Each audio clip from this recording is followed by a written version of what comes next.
Culture Média. 9h, 11h. Philippe Vandel. Bonjour Pierre Demar. Bonjour Philippe, ça va bien? Ça va très bien et vous-même? Super. Pardon pour la fin coupée, vous êtes auteur, chanteur, compositeur. On va le dire tout de suite, vous êtes la révélation de cette année, même de 2022. On vient d'entendre Un jour je marierai un ange single qui est devenu un raz-de-marée. 10 de platine, 30 millions de streams en France, désormais 40 millions. Et votre actu, c'est votre premier album, il s'appelle Regarde-moi, accompagné d'une grosse tournée qui va passer par l'Olympia en mai, la tournée des festivals cet été. Vendredi, vous serez présent aux Victoires de la musique avec 2 nominations, meilleure chanson de l'année avec ce titre, plus révélation. De tout ça, l'album, l'Olympia, la tournée, les nominations, qu'est-ce qui vous excite le plus ?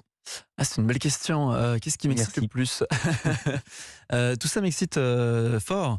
Quoi qu'il en soit, je pense que dans un futur proche, les victoires, c'est quand même une cérémonie qui est mythique et à laquelle j'ai envie de performer quelque chose de fort, d'être bon. C'est la performance qui me terrifie le plus, parce que la cérémonie en elle-même, les nominations, c'est beau, mais je peux perdre et ne pas en mourir. Ouais. Mais je pourrais faire une très mauvaise performance. Le direct. Et en mourir. Ouais. Et je pourrais aussi bien cartonner à ce moment-là, ce serait merveilleux. Mais oui, non, dans un futur proche, les victoires et puis l'Olympia. Vous êtes assez connu à vos yeux? Oh non, pas encore. Je veux dire le sens de ma question. Quand vous avez démarré, votre but avoué, c'était ça, être célèbre, être connu. Juste avant le Covid, vous aviez fait imprimer des affiches « Rendez-moi célèbre ». Oui, alors en fait, c'est une blague à la base. Ouais. C'est une blague qui nous a beaucoup servi comme accroche marketing et pour la promo. Et ça a marché. Qui a souvent été un petit peu, c'est en cours, en cours, mais je suis pas encore très connu. On me reconnaît très peu dans la rue. Il y a une chanson qui est connue en fait. Ce qui se passe, c'est qu'un jour je marie un ange qui est en effet comme non, mais ça peut être une ambition d'être célèbre. Dans les années 50, ce que voulaient les jeunes, c'était être en bonne santé. Dans les années 70, 80, c'est être riche. Et maintenant, ce qu'ils veulent, c'est être célèbre. Et riche aussi, quand même. C'est important d'être bien. Non, mais avoir un bel appartement dans le 3e, c'est quand même un rêve. Non, en fait, est-ce que c'est mon rêve? Non, mon rêve, c'est de faire des chansons qui parlent à beaucoup de monde. Moi, j'ai été éduqué au tube de mon époque. À l'époque, c'était Lady Gaga, Stromae, tous ces gens-là sont... Stromae et Lady Gaga, c'est le couple, ce sont mes parents musicaux, si tu veux.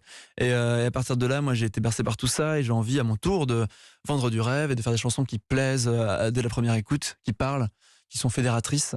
Et donc la célébrité, je pense que ça va avec ça, mais c'est plutôt la popularité qui m'intéresse. Donc cet album qui vient de sortir, il s'appelle Regarde-moi, je n'avais jamais vu ça, j'en ai vu passer des albums depuis le temps. Avec l'album, il y a une notice d'utilisation. Vous écrivez ceci. Dans l'optique de vous faire bénéficier de la meilleure expérience autour de cet album, j'ai écrit une série de recommandations que je vous invite à lire avant lecture du disque. Considérez-les comme une espèce de notice d'utilisation ponctuée de certains ajouts contextuels et commentaires non objectifs. Il y a de l'humour, mais par exemple, pour donner un exemple, il y a le titre « J'aime ta violence ». Et vous faites ce commentaire « J'aime ta violence, c'est mon morceau préféré et il mérite une écoute attentive sur un support décent. Écoutez ivre et seul, le titre prend toute son ampleur ». Oui, j'aime bien donner des petites recommandations dans l'idée de me dire que moi je me suis un petit peu cassé les pieds à faire un album qui me plaît. J'ai mis un an, j'ai pas envie qu'il soit détruit sur une qualité dégueulasse. J'ai envie de donner quelques idées. Et J'aime ta violence en l'occurrence, c'est un morceau qui est très sombre. Je m'adresse à la cocaïne dans ce morceau que j'ai jamais consommé. Mais j'endosse des rôles dans cet album. Très souvent il y a de la fiction parce que j'estime que ma vie est pas forcément passionnante et qu'il faut bien inventer les histoires. Et donc J'aime ta violence, c'est ça. Et c'est vrai qu'il a ce côté déprimant, très, très dramatique, lourd. Et il faut l'écouter dans un contexte lourd, en fait. Au soleil, sur la plage, ça a moins de sens. Alors, vous savez quoi? J'aime ta violence, extrait. Je pourrais te retrouver, qu'importe le prix. Je pourrais me saigner pour un peu de toi. Maman dit que je lui fais de la peine. Je suis mon pire ennemi. Je pourrais faire la guerre à n'importe qui. Je pourrais faire l'amour à n'importe quoi. Tu sais la chanson que font les sirènes quand elles résonnent dans la nuit. J'aime ta violence qui trace dans mes veines. Je suis le plus fort depuis que nous sommes amis. Tu n'es pas si blanche que tu n'en as l'air. Je pense à la mort depuis que tu es parti. J'aime ta violence, c'est pas à prendre au pied de la lettre. Non, attention. Donc j'aime ta violence, j'endosse le rôle d'un jeune homme qui fait de la cocaïne sa meilleure copine et qui en a besoin pour se sentir tout puissant. Ça commence, le texte est ouvert par 2 lignes qui font « Je pourrais faire la guerre à n'importe qui, je pourrais faire l'amour à n'importe quoi ». Et en fait, il s'en tige d'elle et il en a besoin, il se rend compte que c'est génial. Et puis un beau jour, en fait, on se rend compte surtout que c'est pas si génial que ça et qu'il se passe des choses pas bien et qu'il finit par en dépendre et en mourir. Quand j'évoque le bruit des sirènes, mais tout ça est c'est pas une lecture tout à fait frontale, quoi. Il faut le savoir, je pense, pour s'en rendre compte. D'où ces notices. Pierre Demers avec nous. On vient d'entendre une seule chanson. Il a encore beaucoup de choses à dire. Ça fait plaisir. Culture Média continue. Europe 1 Culture Média. Philippe Vandel. En compagnie de Pierre Demers qui sort son premier album. Il s'appelle Regarde-moi. Il est sorti il y a combien de temps? Est-ce que vous êtes content des chiffres? Est-ce que vous êtes attentif aux chiffres? Je suis un peu trop attentif aux chiffres. Ah ouais Ça me fascine un peu parce que oui, je sais pas. Est-ce qu'il y en a qui s'en foutent? J'en sais rien. Ou alors ils font semblant. Il y en a beaucoup qui affectent de s'en foutre. Et puis il y en a qui s'en foutent réellement. Et puis, mais en général, ceux qui s'y intéressent beaucoup ne le disent jamais. Ils le disent quand il m'est déjà arrivé de poser la question à un artiste. Il dit ah non, moi je m'en fous complètement, ça m'intéresse pas. On sort du studio, il me dit t'as vu, j'ai vendu ça, j'ai fait tant d'entrées, il connaît tous les chiffres. Je préfère le dire ouvertement. Après, c'est pas une honte. Je pense que quand on fait on effectue un travail, on se casse les pieds à faire un truc bien, on a envie que ça fonctionne. C'est comme n'importe quel créateur a envie que son contenu, je pense, soit écouté, regardé, consommé.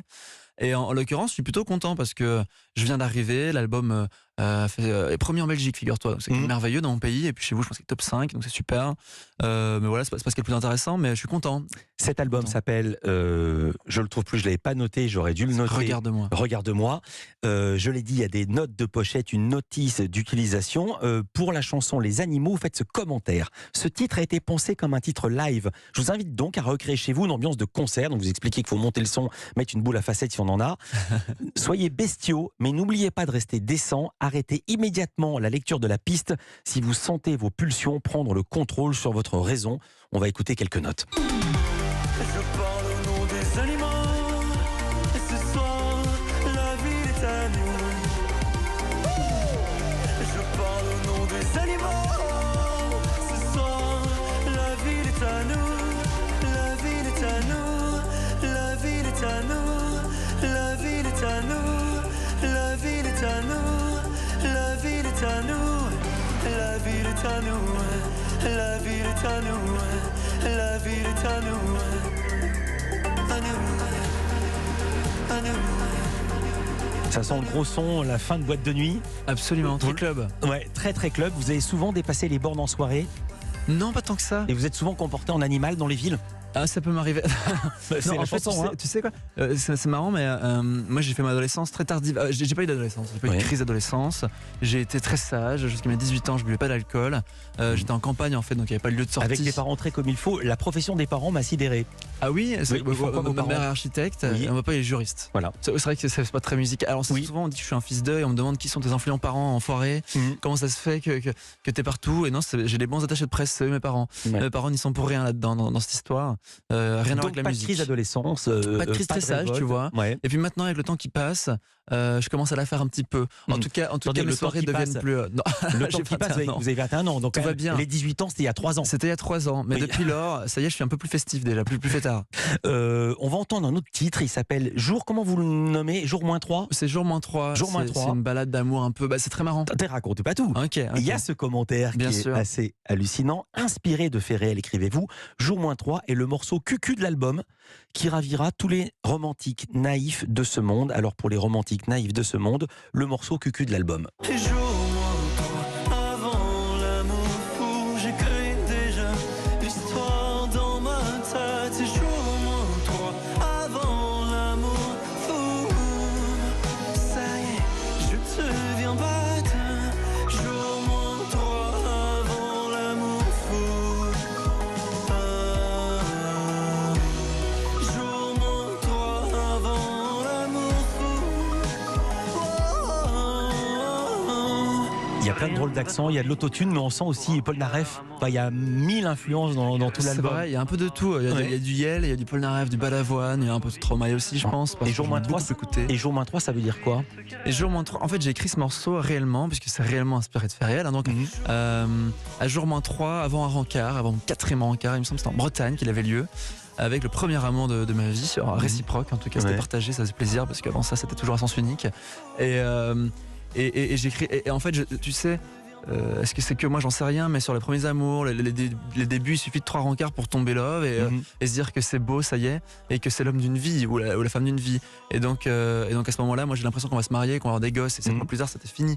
Mais c'était beau quand même. J'allais Donc, vous demander si vous étiez toujours ensemble. Et vous dites c'est une balade qui a pour mission de faire revivre la mode regrettée du slow. Est-ce qu'il y aura un moment slow, parce qu'il y a une tournée, est-ce qu'il y aura un moment slow dans vos concerts? J'aimerais bien, j'aimerais beaucoup. C'est vous le une patron. très bonne idée. C'est vous le patron, il suffit de le Mais faire. bien sûr, non, mais parce que je l'ai écrit comme ça. Moi j'ai envie de faire un clip où il y a un slow, et il se passe un twist, il se passe un truc, j'ai envie de faire ça. Et le slow, je le regrette un peu. J'ai jamais dansé, je suis bien trop pudique pour danser un slow. Mais c'est pas une mauvaise idée de faire danser les gens. C'est une très bonne idée. C'est vous le patron sur scène, vous pouvez faire ce que vous voulez en concert. C'est comme Olivier Benkemoun, il parle de cinéma, mais il raconte le cinéma d'une manière qui n'appartient qu'à lui. C'est pour ça qu'on l'aime. Il arrive. À tout de suite.